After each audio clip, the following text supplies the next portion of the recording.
Bien-aimés, que la paix, la miséricorde et la grâce de notre Seigneur et Sauveur Jésus-Christ soient encore avec vous et qu'il dispose vos cœurs afin que vous puissiez recevoir ce message avec joie, amour, paix, simplicité, sincérité et vérité de cœur au nom puissant de Jésus-Christ de Nazareth. Amen.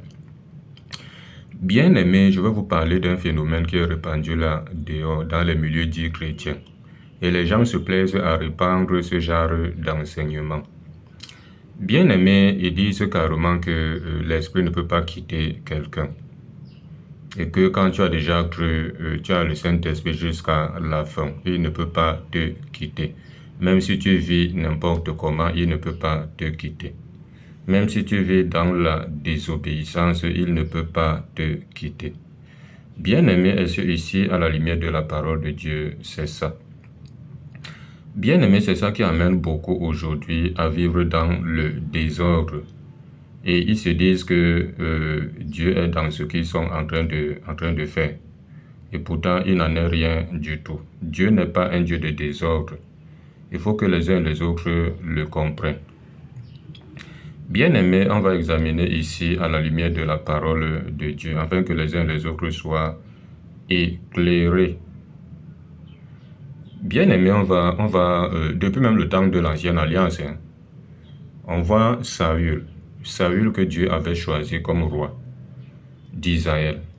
Bien-aimé, ce qui a fait Dieu a retiré son esprit sur lui, c'est parce que Saül était dans la désobéissance. À chaque fois quand Dieu disait quelque chose à Samuel de lui dire, lui, il faisait comme il le voulait, il désobéissait à Dieu. Dieu lui a dit à Samuel de lui dire d'attendre 7 jours avant de faire le sacrifice. Mais il a même attendu même les 7 jours-là, mais au lieu d'attendre que Samuel vienne et qu'il fasse le sacrifice, il dit qu'il s'est fait violence, il a fait le sacrifice. Bien-aimé, une autre fois encore, Dieu a dit à Samuel de lui dire d'aller faire la guerre aux Amalécites et de tuer tout le monde, de ne rien prendre.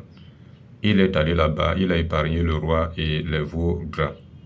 Et Dieu l'a rejeté comme roi. Dieu l'a rejeté comme roi.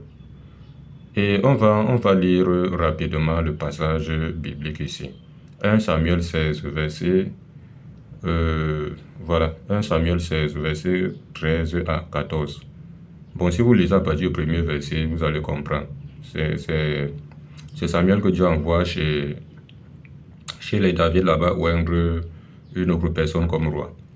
Et il est donc allé là-bas. Bon, comme il voyait les frères de David d'une manière charnelle, parce qu'ils avaient ils étaient des géants, certains parmi eux étaient des géants, avec, du moins, lui se disait que c'était loin de Dieu. Loin de Dieu était parmi eux, et pourtant il n'en était rien, parce que lui voyait selon la chair. Voilà. Et voilà, on va prendre à partir du verset 13. On dit, Samuel prit la corne d'huile, éloigné au milieu de ses frères. L'Esprit de l'Éternel saisit David. À partir de ce jour et dans la suite, Samuel se leva et s'en alla à Rama. L'Esprit de l'Éternel se retira de Saül, qui fut agité par un mauvais esprit venant de l'Éternel. Donc on voit ici là que l'Esprit de Dieu s'est retiré de lui. Et quand l'Esprit de Dieu se retire de toi, ça veut dire que toi là, ton cas est grave. Tu as atteint un niveau de désobéissance qui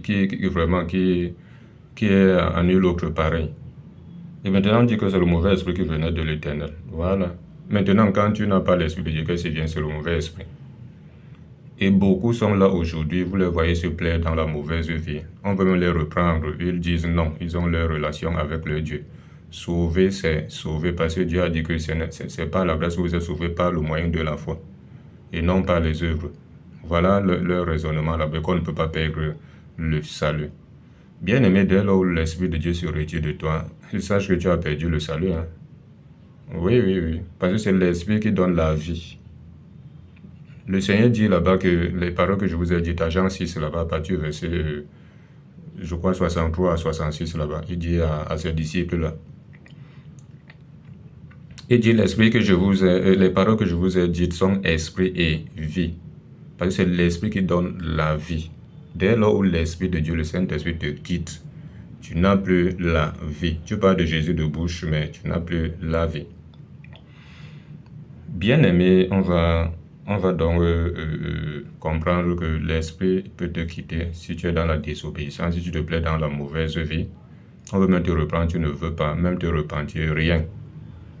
Voilà, et vous allez trouver ce genre d'évangile là dehors qui pousse les gens à vivre dans le désordre. Oh, la Bible dit que Dieu n'est pas un Dieu de désordre, mais de paix. À 1 Corinthiens 14 là-bas, je crois verset 33, un truc comme ça. Ok. Bien aimé, on va continuer à examiner la parole de Dieu. Voici ce que la Bible nous dit ici, à Éphésiens 4. Éphésiens chapitre 4, on va prendre directement au verset... voilà, Éphésiens chapitre 4. Bon, si vous lisez du verset 17 jusqu'au verset 30 qu'on va lire, vous allez comprendre en réalité que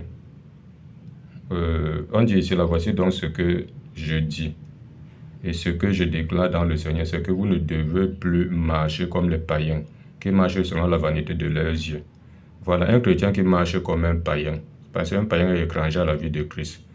Un païen vit seulement une vie comme ça, il s'en fout, du moins c'est parce qu'il n'a pas Christ, il n'a pas la crainte de Dieu.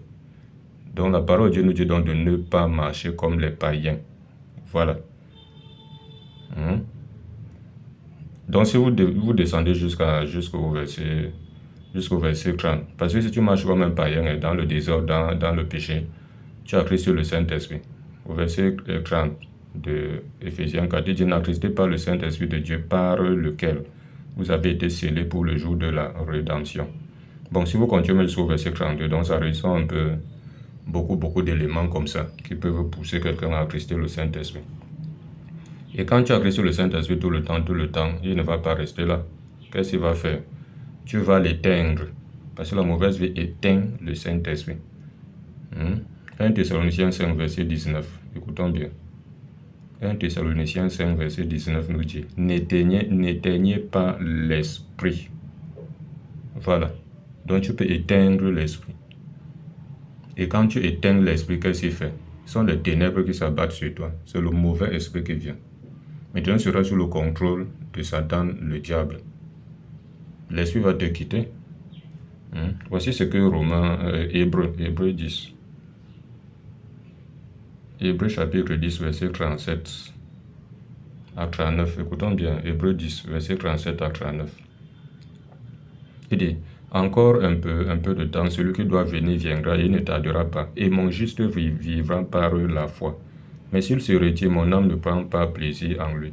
Donc tu peux te retirer de la foi. La désobéissance, la mauvaise vie, la pratique du péché peut t'amener à te retirer de la foi. Quand tu te retires de la foi comme ça, c'est terminé.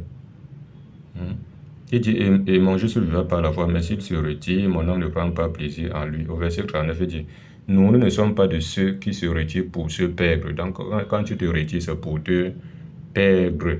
Voilà. Mais de ceux qui ont la foi pour sauver leur âme. Ceux qui ont la foi pour sauver leur âme, donc ils demeurent dans la foi, ils persévèrent là-bas. Voilà, jusqu'à la fin, pour sauver leur âme. Amenant aussi une vie de piété. Comme 1 Timothée 4, verset 8 dit là-bas. Il dit, exerce-toi la piété, car l'exercice corporel est utile à peu de choses, mais la piété est utile à tout. Ayant la promesse de la vie présente et future. Voilà, donc c'est un peu ça. Ok, bien aimé, donc ne jouons pas. C'est pour cela que Galates 5 dit quelque chose ici. Du verset 19 au verset 21. Écoutons bien. Galates 5 du verset 19 au verset 21 nous dit, or, les œuvres de la chair sont manifestes, ce sont l'impudicité, l'impureté, la dissolution, l'idolâtrie, la magie, les inimitiés, les querelles, les jalousies, les animosités, les disputes, les divisions, les sectes, l'ivrognerie, l'envie, les excès de table et les choses semblables. Dans les choses semblables, ça veut dire que le mensonge, la convoitise et beaucoup de choses comme ça. Dit, je vous dis d'avance, comme je l'ai déjà dit, que ceux qui commettent de telles choses n'hériteront point le royaume de Dieu. Tu ne vas pas hériter le royaume de Dieu parce que tu pratiques ces choses et tu ne te repens même pas. Parce qu'il y a d'autres que c'est la faiblesse qui les pousse à les faire. Mais maintenant, si c'est la faiblesse qui te pousse à faire cela, tu implores la grâce de Dieu. La Bible dit que Dieu nous aide dans notre faiblesse. Tu implores la grâce de Dieu pour qu'il vienne t'aider dans tes faiblesses. Mais si ce n'est pas la faiblesse, que tu te plais dans l'affaire, tu te sens à l'aise là-bas, tu n'as même plus de remords, toi là, oublie la vie éternelle. C'est cela que Romains 8, verset 8 dit là-bas que ceux qui vivent selon la chair ne sauraient plaire à Dieu. Si tu ne plais donc pas à Dieu, vivre selon la chair, ça veut dire vivre dans la mauvaise, dans le péché, dans la désobéissance. Si tu ne plais donc pas à Dieu, tu plais à qui? C'est au diable, et tu iras le suivre dans les temps de feu, là où il sera. Comme Apocalypse 20. Apocalypse, voilà, 20 là-bas, verset 14 à 15, dit que la seconde mort, c'est les temps de feu. Quiconque ne fut pas trouvé écrit dans le livre de vie fut jeté dans les temps de feu. Donc, c'est un peu ça. Ok, donc, dans la paix, au nom de Jésus. Amen.